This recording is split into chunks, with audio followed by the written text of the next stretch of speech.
Hello everyone, welcome back to our YouTube channel English honours hub. I hope आप सब ठीक होंगे। आज की वीडियो में हम DSC 11 Indian writing in English की द स्ट्रेंज अफेयर करने जा रहे हैं, जिसको रॉबिन एस गैंगॉम ने लिखा है। आइए स्टार्ट करते हैं। पहले हम पोएट के बारे में जानते हैं। तो रॉबिन गैंगॉम एक बहुत ही प्रोमिनेंट फिगर है मॉडर्न मणिपुरी थिएटर के। ये मणिपुर से ही बिलोंग करते हैं और इनके वर्क्स के अंदर मणिपुर के अंदर जो सोशल इश्यूज चल रहे होते हैं उसके बारे में ये लिखते हैं। और इस पोम के अंदर भी उन्होंने मणिपुर की सिचुएशन को बताया है अच्छे से कि कैसे वहाँ पे पॉलिटिकल अनरेस्ट चल रहा था, ह्यूमन राइट्स का वॉयलेशन हो रहा था और इंडिविजुअल पे क्या असर पड़ रहा था इस कॉन्फ्लिक्ट से, वो इन्होंने दर्शाया है। गैंगॉम ज़्यादातर जाने जाते हैं अपने innovative approach of story telling के लिए। इनके प्लेस जो है बहुत ही प्रेस्टिजियस थिएटर फेस्टिवल में भी परफॉर्म किए जाते हैं और इस चीज़ के लिए इन्हें बहुत सारे अवार्ड्स भी मिले हैं। इनके जो ज़्यादातर प्लेस होते हैं वो मल्टीलिंगुअल होते हैं, यानी ये कई सारी भाषाओं में अवेलेबल होते हैं, जैसे कि मणिपुरी, हिंदी और इंग्लिश, जिससे कि ज़्यादातर ऑडियंस तक इनके वर्क्स पहुंच पाएँ।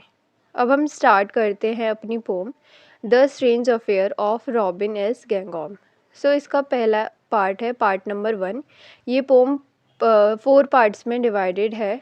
हम इसको पार्ट वाइज पढ़ेंगे। तो पार्ट 1 का एक्सप्लेनेशन है कि इसके अंदर पोएट बता रहे हैं कि मणिपुर के अंदर क्या सिचुएशन थी उस टाइम पे। लोगों को बहुत ज़्यादा ट्रबल्स झेलने पड़ रहे थे और बहुत बुरी चीज़ें हो रही थी मणिपुर के अंदर। मिलिटेंट्स ने कब्ज़ा कर लिया था मणिपुर के ऊपर और जो मिलिटेंट्स चाहते थे वही वो लोगों से करवा रहे थे।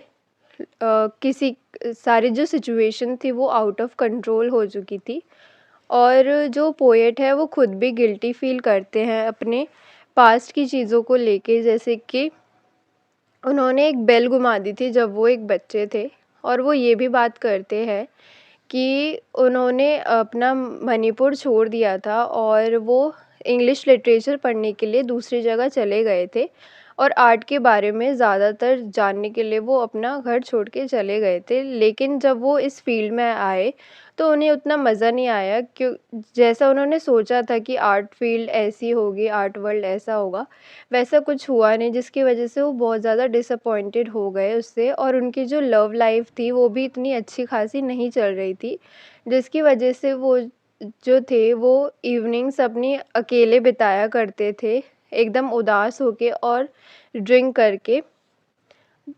मणिपुर के अंदर हेट्रेड और फाइटिंग ही भरी हुई थी और जो पोएट है वो क्रिटिसाइज़ करते हैं अपने ही लोगों की हिस्ट्री की। उनके जो लोग थे, मणिपुर के जो लोग थे, वो इतने ज़्यादा वॉयलेंट है कि मत ही पूछो। और इसकी वजह से ये जो वॉयलेंस चल रहा है मणिपुर के अंदर, तो क्रिसमस फेस्टिवल जो है वो भी बहुत ज़्यादा सैड हो गया है, क्योंकि लोग जो है वो डरे हुए हैं मिलिटेंट से। और ये बहुत ही सैड बात है क्योंकि क्रिसमस जैसा फेस्टिवल भी हैप्पी नहीं रहा है इस वॉयलेंस के चलते। और इसके अंदर बात की गई है कि कैसे जो लड़कों के सपने थे, मतलब जो बच्चों के सपने थे, वो भी किसी नाइटमेयर में कन्वर्ट हो गए, मतलब एक बुरे सपने में कन्वर्ट हो गए इस ब्लडशेड की वजह से।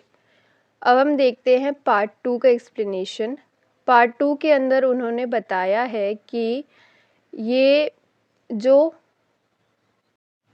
मणिपुर के लोग हैं उन्होंने अपने ही मदरलैंड को बिल्कुल ख़राब कर दिया है और जो सैनिक वहाँ पे लोगों की हेल्प भी करने आते हैं वो ऐसा प्रिटेंड करते हैं कि बहुत अच्छे हैं, लेकिन वो उनके लिए सिर्फ तकलीफ़ ही लेके आते हैं।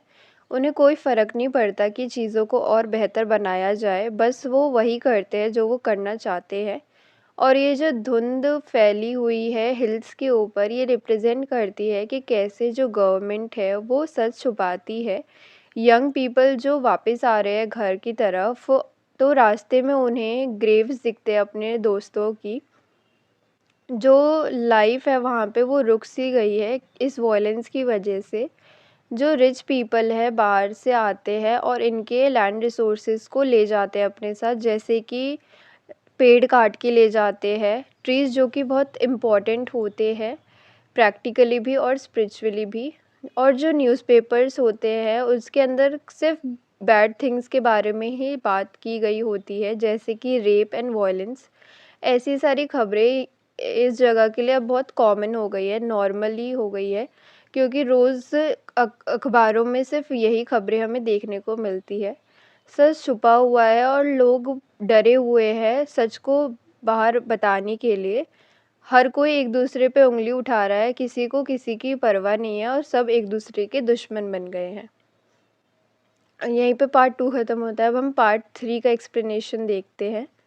पार्ट 3 के अंदर बताया गया है कि कैसे जो मिलिटेंट ग्रुप्स है उन्होंने कंट्रोल कर लिया है पूरे स्टेट पे और उन्होंने अपने ही स्ट्रिक्ट रूल्स लगा दिए हैं लोगों के ऊपर, जो कि और उन्हें फ़ोर्स करते हैं कि लोगों को उनकी बात माननी पड़ेगी। वो कहते हैं कि इस जगह पे लव और ड्रिंकिंग की कोई भी जगह नहीं है, जो कि यहाँ के लोगों के लिए काफ़ी नॉर्मल हुआ करता था।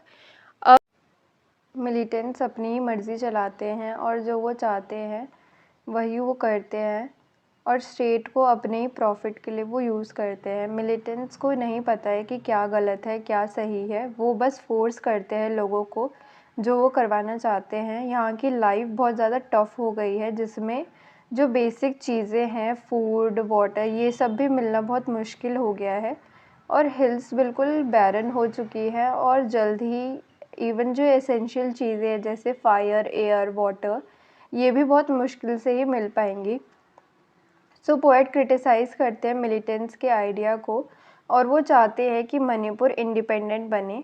वो फोर्स करते हैं, जो मिलिटेंट्स हैं वो फोर्स करते हैं कि वो लोग जो है वो उन्हीं की बातें माने, जो कि बिल्कुल फेयर नहीं है। और मिलिटेंट्स के लिए पेट्रियटिज़म का मतलब होता है कि उन लोगों को प्रेज़ करना जो कि गन्स के साथ फ़ाइट करते हैं, इवन इफ़ अगर वो दूसरे लोगों को हार्म भी कर दे। पोएट का ये मानना है कि डीप डाउन सबको ही हिस्ट्री पता है कि रियल बात क्या है, लेकिन लोग डरते हैं इसको बताने से। और ये जो मणिपुर का लैंड है इसके अंदर ही ट्रू हिस्ट्री छुपी हुई है, लेकिन लोग इग्नोर करते हैं इसे क्योंकि वो डरे हुए हैं। अब यहीं पे पार्ट 3 ख़त्म होता है। अब हम पार्ट 4 की तरफ बढ़ते हैं।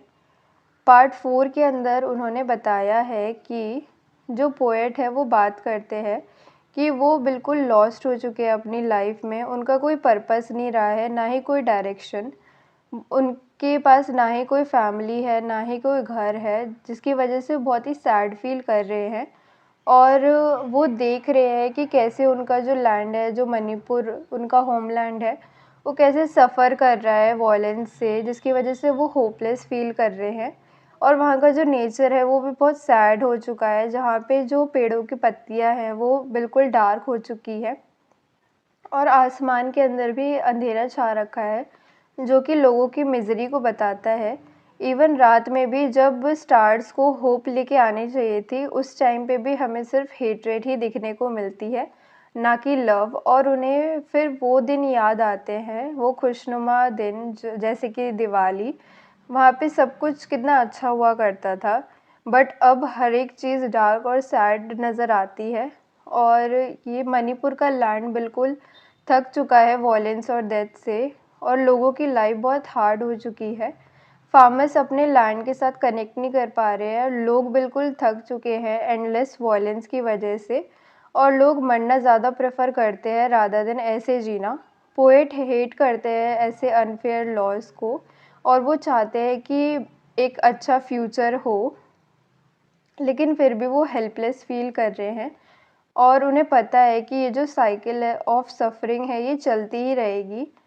और वो ऐसा फ़ील करते हैं कि वो अभी भी अपने होमलैंड से जुड़े हुए हैं, उनकी प्रॉब्लम से जुड़े हुए हैं, इवन इफ़ कि वो उन्होंने अपना होमलैंड छोड़ के वो अब दूसरी जगह पे शिफ्ट हो चुके हैं।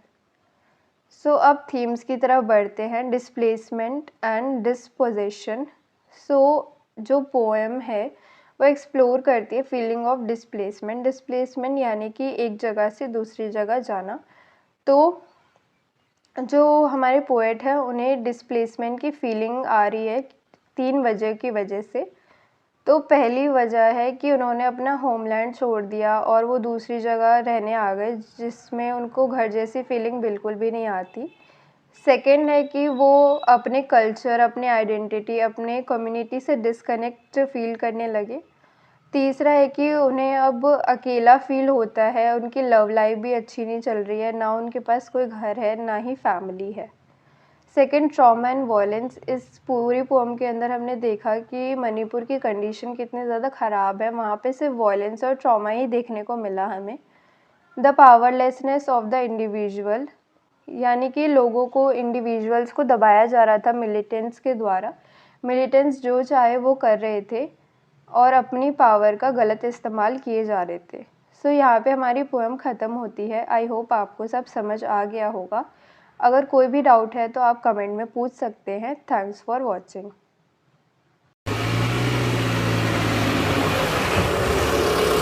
खत्म। Bye bye, tata, good bye.